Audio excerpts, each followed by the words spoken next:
Let's get more information on Falcon's path. We now have on the line Pag-asa weather forecaster Buddy Javier. Good morning, Sir Buddy.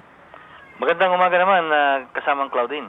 Okay, parang medyo kumpleto na nung report ni Kim, pero tatanungin ko lang, Sir, itong si Falcon, it's pretty strong. Maraming nagtatanong kung bakit kaka-exit nga lang ng isang bagyo, pero parang they actually called off school this morning.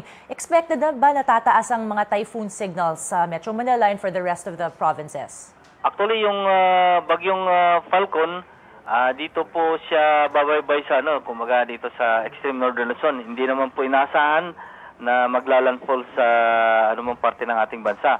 Pero ang asahan po natin, pag-ibayoin niya po yung habagat na siya naman pong magdudulot na mga pagulan sa malaking bahagi po ng Kabisayan at Luzon. Okay, at itong mga typhoon na ito, Sir, di ba parang kahit na meron na tayong track na nakikita, there's a chance na umiba pa ang track niya?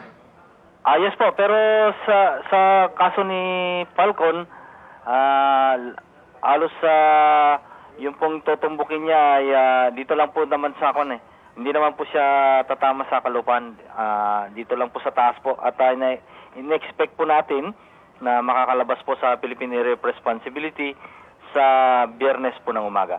Okay, pero ang mga pag-ulan nga na nakikita natin dahil yan sa paghatak sa habagat, right, Sir? So anong mga areas ang expected na magiging hardest hit by Falcon?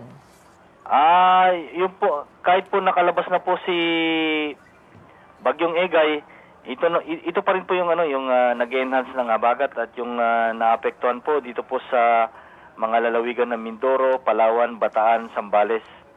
At light to moderate lang naman po ang maasahan naman dito sa Metro Manila, rehiyon ng Ilocos, Cordillera at Western Visayas. Okay, sir. Okay, maraming salamat, Sir Buddy. Thank you, Sir Buddy Javier. That was Pag-asa weather forecaster, Buddy Javier.